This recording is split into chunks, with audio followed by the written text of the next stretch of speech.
Assalamualaikum, selamat sejahtera kepada anda semua yang sedang menonton video ini. Sebelum saya mulakan, saya perkenalkan nama saya. Nama saya Harun Zainal. Saya adalah salah seorang trainer di TOC ataupun TOC Automotive College. Dan ini adalah video kedua, sambungan daripada video yang pertama, di mana topik yang pertama kita membincangkan mengenai peraturan-peraturan di dalam workshop. So untuk topik yang kedua, kita akan membincangkan kepada protective equipment ataupun equipment pelindung diri. Semalam ataupun video yang pertama tu saya dah bercerita mengenai keselamatan ataupun undang-undang di dalam workshop, daripada salah satu undang-undang kita dikendaki untuk memakai PPE ataupun personal protective equipment. So kita tengok apa yang kita ada dalam equipment pelindung diri ni.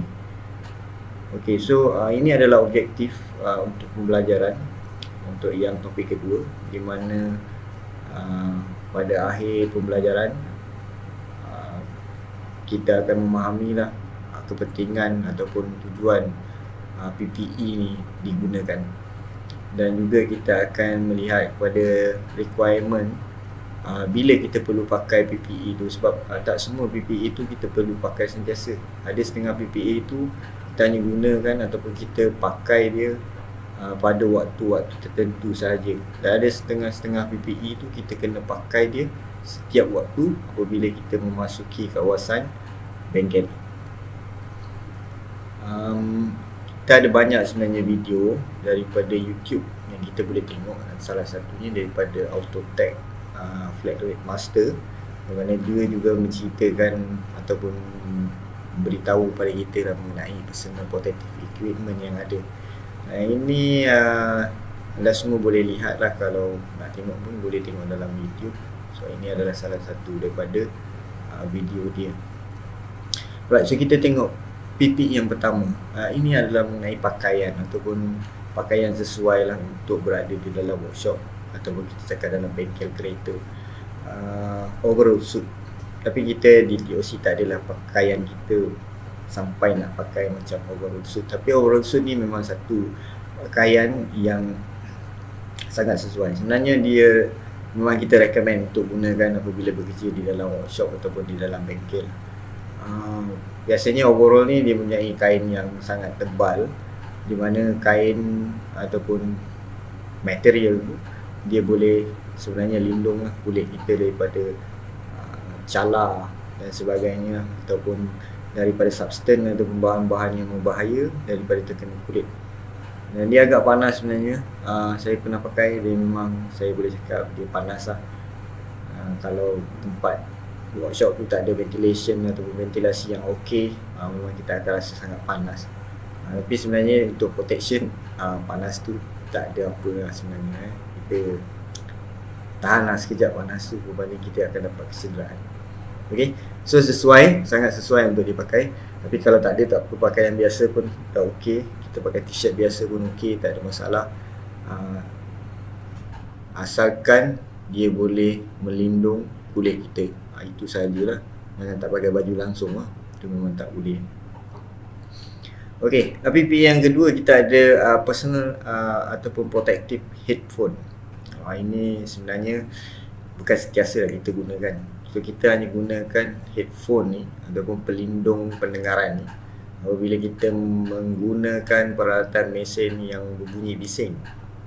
Kebanyakan mesin-mesin ni yang berpusing ataupun berputar ni memang dia akan mengeluarkan bunyi yang agak bising lah. So kita biasanya dalam terms teknologi tu dia ada disable amount that kita punya hearing ni ataupun pendengaran kita boleh terima. Lebih daripada tu kita boleh merosakkan gendang telinga. So tujuan dia headphone ni adalah untuk melindung pendengaran lah. Biasanya kita tengok protective equipment ni digunakan dalam motorsport. Biasanya kita tengok, kalau kita tengoklah MotoGP ataupun F1, kebanyakan technician dia akan gunakan protective headphone ni sebab bunyi bising. Okey, untuk equipment yang ketiga kita ada protective eye goggles. Ni Google, bukan Google. Google tu kita nak tengok information, nak cari information kita Google. Ini Google. So dia, kita tahu dia adalah untuk protect atau melindung bahagian mata lah. So dia berbeza. Kalau kita tengok, kita ada pelindung mata yang banyak jenis sebenarnya, tapi yang ini kita kalau tengok dia tutup bahagian tepi dan bahagian bawah serta atas. So maksudnya dia tutup keseluruhan. Boleh jugalah dikatakan nampak macam orang gunakan untuk pergi menyelam dalam air. Dia lebih kurang sama jugalah, tapi dia tak ada getah lah. Tak ada getah pada permukaan dia. So ini kita gunakan apabila kita bekerja dengan bahan mudah terbakar dalam keadaan yang berhabuk, sangat berhabuk. Bila menggunakan mesin pemotong, sebab mesin pemotong ni biasanya bila kita potong besi, dia akan keluarkan spark ataupun percikan api, dan juga habuk, tebu. So dia agak berbahaya kalau masuk mata. Biasanya protektif eye goggles ni dia sangat kuat, dia sangat tahan. Kalau ada percikan api ataupun ada flying object, benda yang terbang, dia boleh protect mata kita. Alright, so dikendaki pakai apabila kita membuat kerja-kerja tersebut, mesti pakai lah. Ini compulsory, wajib pakai. Okay, next punya PPE, kita ada welding mask. Ini kita tak adalah pakai setiap masa. Ini kita hanya gunakan apabila kita membuat kerja-kerja welding. Sebab kerja welding ni sebenarnya apabila kita membuat weld ataupun kita buat kimpalan, biasanya kita cakap kimpal lah, mengimpal besi, biasanya dia akan keluarkan satu sinar ataupun kita boleh cakap rays yang sangat kuat, sebab dia nak leburkan besi tu. So daripada sinaran ni sebenarnya kalau kita tak gunakan welding mask ni, kita boleh rosakkan mata kita, sebab dia ibarat kita melihat matahari tu secara terus. Kalau kita tengok matahari secara terus, kita akan, lepas tu kita punya pandangan tu nampak macam gelap-gelap. Sebab tu kita perlu pakai welding mask ni. Dia ada satu lapisan, kita tengok yang warna ungu tu. So lapisan ni sebenarnya melindung cahaya yang terlalu kuat untuk kita dapat lihat permukaan yang kita welding tu ataupun kita kimpal tu. So ini adalah salah satu welding mask. Ada banyak jenis welding mask. Ada yang jenis yang kita pegang saja, tapi yang ini dia agak selamat sebab dia tutup kita punya bahagian kepala seluruhnya. So ini adalah salah satu welding mask yang sangat baik, di mana dia punya mirror ni ataupun cermin ni sebenarnya dia auto. Dia auto detect kalau cahaya terlalu tinggi, dia automatik dia akan gelap. Kalau tak ada cahaya, dia akan jadi macam cermin yang biasa, kita boleh melihat. So ini welding mask. Okay, dia function dia kita pun tahu dia akan protect ataupun melindung bahagian muka ataupun bahagian leher daripada terkena sinaran yang terlalu kuat. Biasanya sinaran yang terlalu kuat ni dia boleh mengakibatkan kulit kita terbakar lah. So ini nak mengelakkan daripada berlaku, kita boleh cakap macam sunburn.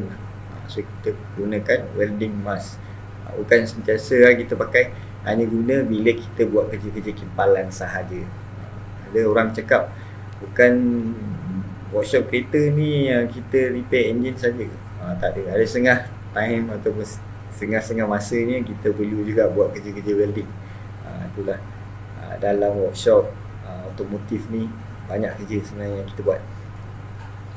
Okey, selain daripada mask, salah satu PPE yang kita kena gunakan bila kita buat kerja-kerja kimpalan, kita perlu ada welding glove. So welding glove ni biasanya dia terbuat daripada kulit yang tebal. So tujuan pemakaian adalah untuk melindungi tangan daripada terpegang benda-benda panas ataupun terkena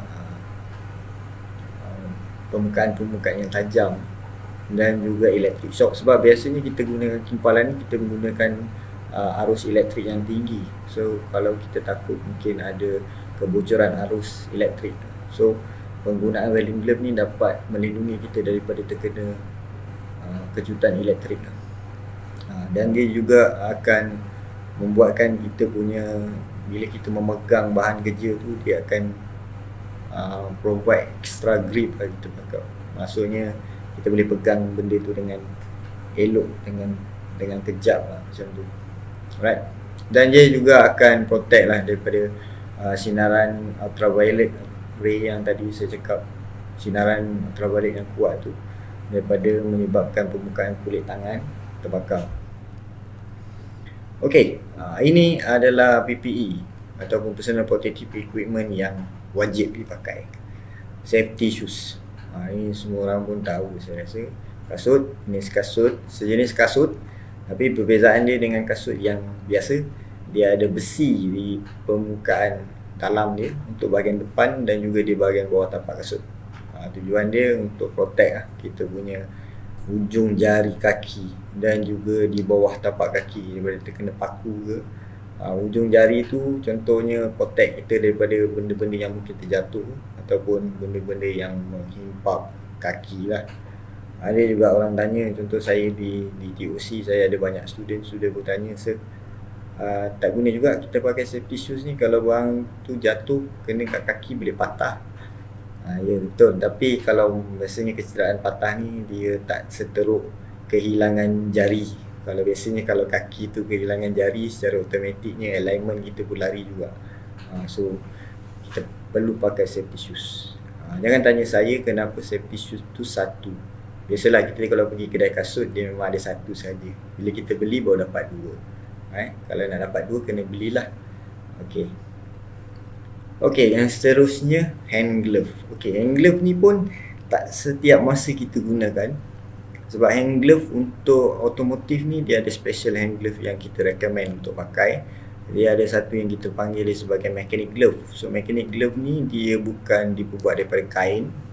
Biasanya dibuat daripada campuran plastik lah, kita boleh cakap PVC. So tujuan pemakaian dia adalah untuk protect tangan kita daripada permukaan yang panas. Ada setengah-setengah masanya kita buat kerja tu, contoh kita nak buka spark plug, contohnya kita nak check spark plug. So biasanya enjin dalam keadaan panas, kita nak kena check. So penggunaan hand glove ni adalah sangat sesuai. Dan material yang digunakan juga dia sebenarnya akan bantu kita untuk pegang kita punya alatan ataupun benda kerja tu dengan lebih sempurna. So dia enhance gripping dan akan prevent daripada benda-benda tu slip daripada tangan. Sebab ada setengah tangan orang ni dia licin sebab dia mungkin tangan berpeluh ke apa ke. So dia sesuai lah untuk menggunakan hand glove. Tapi ada setengah kerja kita tak recommend untuk guna hand glove. Sebagai contoh, bila kita buat kerja-kerja rawat rombak untuk overhaul engine, tak perlulah pakai hand glove sebab kita takut hand glove tu ada bahan kotor ke, benda-benda yang kotor dia boleh masuk ke dalam engine. So pakai biasa, tangan yang biasa lagi, kita cakap bare hand, untuk buat kerja-kerja overhaul. Bila mengangkat barang yang berat, baru kita pakai hand glove. So ini adalah tujuan pemakaian dan bila perlu dipakai, bukan setiap masa perlu dipakai.